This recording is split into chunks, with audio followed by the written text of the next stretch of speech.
Welcome everyone, this is On Just Restart, and today I want to talk about The Legend of Zelda Tears of the Kingdom. It's coming this May, but there's this question that seems to be circulating over the internet as of late. I've noticed a few different people talking about it, so this isn't necessarily the first person to bring up this concept here or this question, but what I'm attacking today is whether The Legend of Zelda Tears of the Kingdom is going to feel like a true, proper sequel.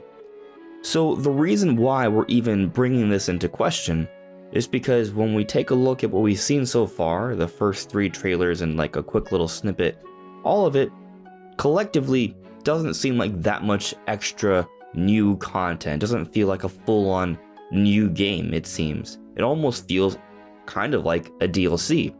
So we're talking about that today. Is Tears of the Kingdom going to feel more like an extended DLC, or is it going to feel like a true proper sequel? Now before we jump to things, let me first very quickly talk about my social media. You may see a few different things here on screen. You can check that all out. It's linked in the description below, and of course, if you like what you're seeing here, you can subscribe, or perhaps consider joining as a member. Now I'm sure there are some people who may have already clicked off this video thinking, man, you're saying that the game feels like a sequel based off the trailers we got? Those trailers were awesome, what's wrong with you? And they disliked and left, and well, I'm sorry. But the point is, I'm not trying to say that what we've seen so far isn't cool. It is. But also when we've taken a look at the shots or scenes that take place in actually Hyrule, it looks pretty much the same. Just remixed a little bit.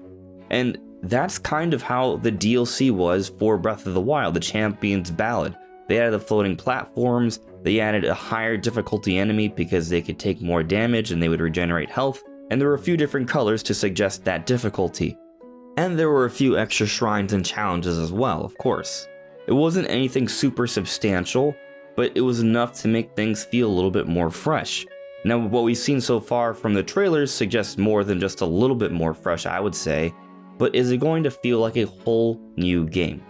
And I think that's perhaps the bigger question to sort of focus on here, because it's been a long time since Breath of the Wild. The gap we're going to have between Breath of the Wild and Tears of the Kingdom is an incredibly large gap, larger than most gaps we've seen for previous Zelda games, actually the largest gap between Zelda games. So with that large of a gap, you would think we're getting a brand new Zelda that is entirely different, it's going to feel super fresh, it's going to try a whole on new different things.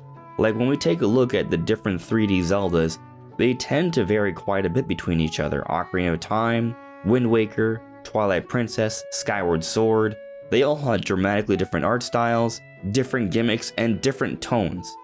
But Tears of the Kingdom feels very, very familiar to Breath of the Wild. It's taking place in the same world, same art style, same aesthetics and engine. This game, from what we've seen so far, feels less different than even Majora's Mask, which was also a direct sequel to Ocarina of Time. Now, what was interesting about Majora's Mask, though, even though they had characters that were literally just copied and pasted over, the world was different. And they came in with a whole-on new mechanic that changed how you played the game dramatically, and it felt fresh and new. It had a very different tone. It was really dark. Not that Ocarina of Time wasn't, but it was an even darker theming. And there really isn't any other Zelda game that feels quite like Majora's Mask. It's very eerie and different, and that's partly why Majora's Mask is held in such regard. It differentiates itself amongst the other Zelda games, even though it's a direct sequel, which actually had a very short development time. It took them less than 2 years to make Majora's Mask after Ocarina of Time. Yet here we are getting another direct sequel with Tears of the Kingdom, and it doesn't feel that vastly different from Breath of the Wild from what we've seen so far. And I think that's also an important thing to take into consideration here. Nintendo's been very quiet about this game. We really don't know that much yet. What they have been pushing as of late is this whole sky element to the game. That seems to be the focus based off the cover art. That seems to be the direction here. They are focusing on the sky. But ultimately we're coming back down to the ground, and everything we've seen from the ground looks very much like what we saw from the initial Breath of the Wild. We may be looking for ruins and bringing them up into the sky. We may be fighting stone taluses again, but this time with bokoblins on top of them, using them as little forts. So a fusion of ideas, but ideas that were already in the initial Breath of the Wild. We've seen things like that are cool, nice remixes, but ultimately that giant landmass that we explored looks to be about the same so far. Now, we've seen some differences. We've seen the Death Mountain has changed with the mouse coming out of it. There's that giant tornado. Obviously, Hyrule Castle is now suspended in midair with the mouse erupting everywhere. And we're going to have to assume that there's other changes. But what will be those changes? What kind of changes will we need, and how much will we actually need before this game feels like a proper, fresh new sequel, as opposed to more like a Breath of the Wild 1.5? And from what we know so far, that's going to be kind of hard to gauge. We'll have to see, obviously. But what I envision is that the Sky Realm is actually very well developed. It's very expansive. There's a lot going on there. There's a lot of Sky Islands, and we've seen quite a bit. But I'm thinking it's gotta be far more extensive than what we saw, for example, in Skyward Sword with Skyloft and the surrounding islands. There has to be far more than that. And based off what we've seen so far, Breath of the Wild is already a far larger game than Skyward Sword. Tears of the Kingdom has been building upon that. You gotta think with the 5+ years of development they've been working on for this game, that they've been able to put in a lot of new content there. So I do think the Skyrim is gonna be quite expansive. But they're gonna change more than just a Skyrim. There is the land below as well, Hyrule. How will that change? We're going to be going back down to, we're going to be going back and forth between the islands in the sky and the land below being Hyrule. We're going to be exploring a lot of what we've explored beforehand. Is it going to feel the same, or are they going to do a lot to make it feel different? And so far, I haven't seen enough to make me believe that yes, this is going to feel very different and fresh. It's going to feel like a whole new game we're playing here. But I also recognize that Nintendo isn't showing us everything, and they're not going to until the game comes out. So what sorts of changes could there be that would make this feel fresh and new? Well, there's certainly things that I think would definitely go a long ways. One, actually allowing us to explore underwater. That's something we couldn't do in Breath of the Wild, not truly, and that's something that I think will go a long ways because we saw things underwater, but we couldn't quite get there. So that'll for sure help. But also there has been a little bit of a motif of the underground. We've seen the underground tomb that we explored in the first trailer. We've seen cracking of the ground. We've seen mouths coming out from the earth. There's something deep down there. Perhaps there will be more exploration for that as well. And there's been a lot of speculation that we could be seeing the return of temples and dungeons from previous games, but obviously envisioned in a more open air sort of style. But basically the bigger style dungeons we've seen from previous games reimagined for this modern era Zelda. How will they be placing them? Where will they come from? Well, if they don't just retcon things with the map, they're gonna have to expose these temples that we couldn't see in Breath of the Wild. And I mentioned how there's been the cracking of the ground and different things have changed, like for example, Death Mountain, the mouse erupting from it, and they're no longer being lava. Things like that could be ways to be hiding or surfacing dungeons. Remember the Forgotten Temple in that giant chasm in Breath of the Wild? What if there are other giant chasms that lead to other temples or dungeons? We haven't seen where the Deku Tree is in Tears of the Kingdom. Perhaps wherever that's gone, that's also giving rise to a Forest Temple dungeon, for example. And in the world of Breath of the Wild and Tears of the Kingdom, it's a very ancient Hyrule with lots of history. In the story for Breath of the Wild, they uncovered the Divine Beast from a culture beforehand by excavating. What if they continue down that road and they continue to excavate where more things are surfacing?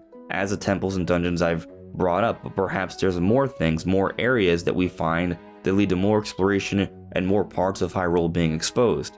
That could go a long ways towards making this feel like a bigger, fresher world. Another idea that's been discussed before is how much time has passed between Breath of the Wild and Tears of the Kingdom. If it's been a year or two or even a few months, there could already be some efforts seen and observed throughout the world of Hyrule where towns are being rebuilt. People are coming back because the Calamity Ganon was defeated. Obviously, the events of Tears of the Kingdom bring that into question again, but you have to assume that for some small period of time, there is an assumed peace and people start to come back to the center parts of Hyrule and start to rebuild the ruins and try to create more civilization again. And they can show this throughout the world of Hyrule. We haven't actually seen too many of the ruins from Breath of the Wild, not very clearly. It could be something they could show off once we actually get the game where there's more towns now or efforts to rebuild more towns, which could lead to more side quests, something similar to the Tarrey Town quest in Breath of the Wild, which for many is their favorite quest. So if they were to build upon that idea, where there are a lot of rebuilding efforts and connecting different characters and bringing them to different places and helping them out in different ways, that could lead to more interesting quests that would be about building up the world, which could also make it more fun and make it feel more different. And continue this train of thought of a Hyrule that's trying to return back to peace after the events of Calamity Ganon, maybe we'll see more different types of species and even enemies come back to the world of Hyrule for different reasons. So when I say species, maybe different animals or different creatures that we've seen throughout the history of The Legend of Zelda, they come back because the ecosystem has changed somewhat, because there's no longer a blood moon, there's no longer the Calamity Ganon, supposedly, and we start to see more animals and things of that nature. Now on the note of enemies, there also could be more enemies, because we've already seen some evidence of them from the Sky Realm and such, but perhaps with this malice that's erupting from the ground, it could be coming at a greater intensity, and because there's been this unearthing, perhaps even darker, more ancient evils are coming from the ground. Maybe we'll see the return of other enemies from the Legend of Zelda's past that will offer more variety to what we explore in this world. We're already seeing Ganondorf, who's more of a personality than what we saw of Calamity Ganon. We're seeing the rising of Hyrule Castle. There's already a suggestion that we are returning to some of the initial tropes and themes and ideas from previous Zelda games. So with that, I don't think it's crazy to expect a return of different enemies. And again, we've already seen some evidence of that with what we've seen in the sky. Really, I could go on and on with different ways that could change around the world of Hyrule for Tears of the Kingdom, but there's a myriad of ideas that could work.